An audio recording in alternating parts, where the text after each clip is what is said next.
Assalamualaikum warahmatullahi wabarakatuh. Selamat pagi anak-anak. Apa kabarnya semua anak-anak? Alhamdulillah semuanya baik saja. Baiklah anak-anak, di sini sebelum kita memulai pelajaran kita hari ini, mari kita berdoa. Semoga pembelajaran kita hari ini berjalan dengan lancar. Berdoa dimulai. Berdoa selesai.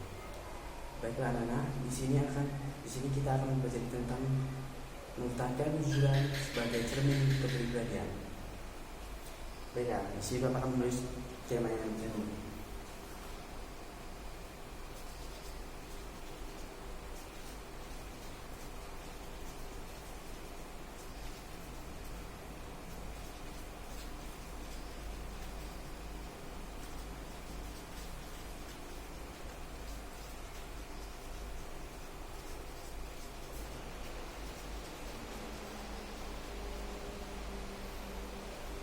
Baiklah, di sini inilah tema kita hari ini, yaitu mempertahankan kejujuran sebagai cermin kepribadian.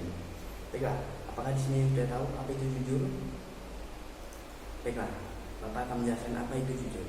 Jujur adalah suatu kesesuaian sikap antara perkataan dan perbuatan yang sebenarnya jadi tanpa adanya rekayasa ataupun kebohongan, ataupun suatu ucapan yang memang itulah sesungguhnya tanpa adanya tambahan ataupun kedustaan atau kebohongan, ataupun suatu perbuatan yang sebenarnya terjadi tanpa ada rekayasa atau penju.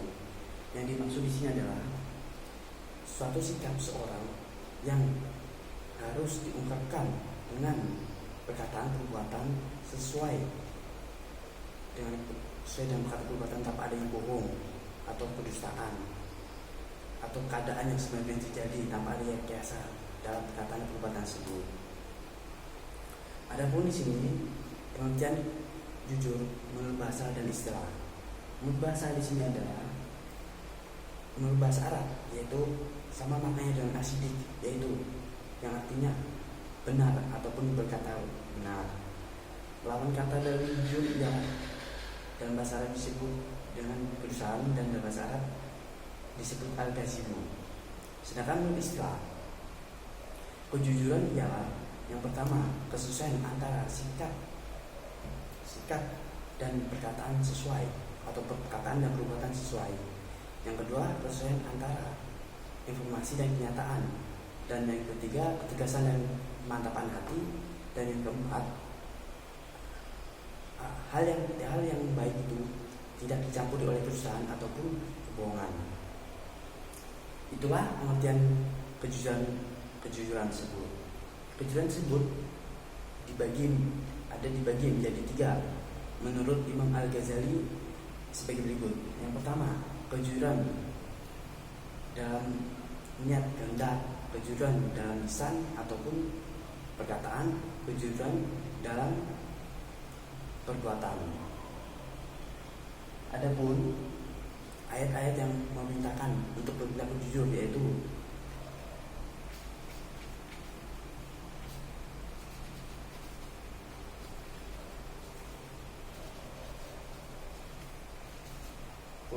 Quran surat Al-Maidah ayat 8 yang artinya, hai orang yang beriman, hendaklah kamu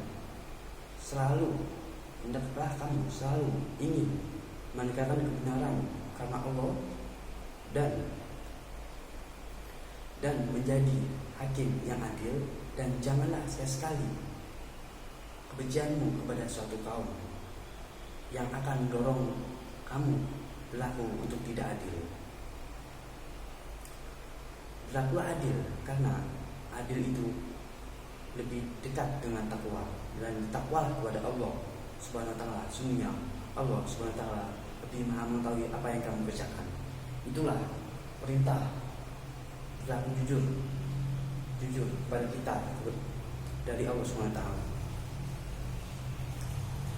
Jadi berlaku jujurlah, karena berlaku jujur dapat membawa kita pada keberhasilan di dunia dan akhirat. Kenapa?